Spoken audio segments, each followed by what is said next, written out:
तो उन्होंने भगवा रंगी क्यों पहनाया?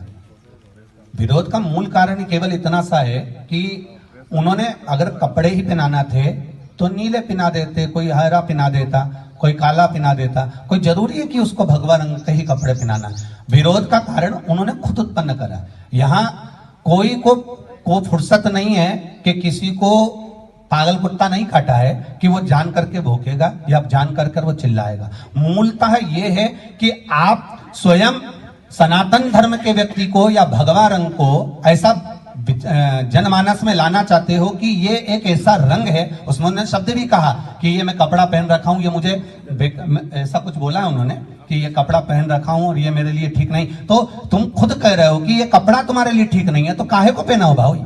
क्यों पहने हो? कौन ने कहा कि तुमको इस वस्त्र को धारण करो? हम तो इतना कहना चाहेंगे कि आप परिधान के साथ में जो बेटियों का चरित्र दिखा रहे हो, आधा स्वरूप उनका दिखा रहे हो, वस्त्र कम दिखा रहे हो, ये क्या दिखाना चाहते हो? आप क्या प्रस्तुत करना चाहते हो?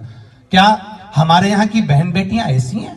क्या हमारे भारत भूमि की बेटियां ऐसी हैं? आप उस फिल्म को बना रहे हो भारत में दिखाने के लिए, आप उस फिल्म को बना रहे हो इस भारत की भूमि को दिखाने के लिए। तो मेरे भारत भूमि की बेटियां ऐसा परिधान नहीं पहनती हैं जो परिधान तुम दिखाने का प्रयास कर रहे हो, या मेरे भारत की भूमि पर रहने वाली बेटियां इस तरह का वस्त्र धारण नहीं करती हैं। ये हम दिखाकर उनके परिधान को बदलना चाहते हैं। हम उनको उस भगवा रंग को दिखाकर ये भूमि को दिखाने के लिए। तो मेरे भारत भूमि की बेटियां ऐसा परिधान नहीं पहनती हैं जो परिधान तुम दिखाने का प्रयास कर रहे हो, या मेरे भारत की भूमि पर रहने वाली बेटियां इस तरह का वस्त्र धारण नहीं करती हैं। ये हम दिखाकर उनके परिधान को बदलना चाहते हैं। हम उनको उस भगवा रंग को दिखाकर ये दिखाना चाहते हैं कि आप इससे दूर रहें या इससे बचने का प्रयास करें। तो ऐसी फिल्मों को तो वास्तवता है कि देखना ही नहीं चाहिए। जब तुम कश्मीर देखने नहीं गए तो हम क्यों पठान देखने जाएंगे?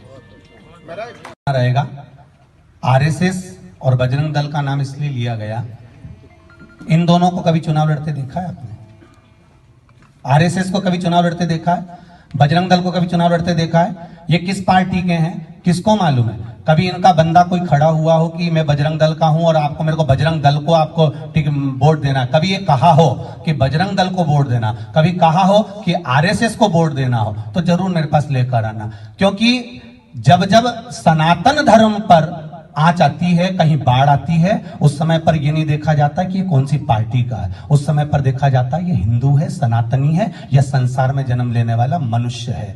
पंडित प्रदीप मिश्रा या मैं खुद कोई पार्टी का नहीं, मैं केवल भोलेनाथ जी का भक्त हूं, सनातनी हूं, हिंदू धर्म में पैदा हुआ हूं और एक सनातन धर्म के अंदर हिंदू की औलाद हूं। इसलिए जब भी बात करूंगा सनातन धर्म की बात करूंगा, ना कोई राजनीति से ना कोई पार्टी से, क्योंकि किसी पार्टी से हमें कोई मतलब रहता भी नहीं है। ये व्यासपीठ किसी पार्टी की नहीं रही। पार्टी तो आज एक पद की है, दूसरे दिन कोई दूसरा बैठ जाएगा, तीसरे दिन कोई तीसरा बैठ जाएगा, चौथे दिन कोई चौथा बैठ जाएगा। ये राजनेता अपनी जगह स्थान छोड़ सकते हैं, पर अपनी जो गादी है, व्यासपीठ है, उसकी मर्यादा ये है, ना तो कभी आरएसएस ने चुनाव लड़ा, ना कभी बजरंग दल ने चुनाव लड़ा। ये वो दल हैं, ये वो संघ हैं जो हमारे दुख के समय पर, जब आपके यहाँ कष्ट आता है, अभी बैतूल में कहीं की बाढ़ आ जाए, कोई भूकंप आ जाए, कोई दूसरा आकर बता दे तो बताना, बजरंग दल का व्यक्ति या आरएसएस का व्यक्ति या विश्व हिंदू परिषद का व्यक्ति या हिंदू समिति के व्यक्ति अपनी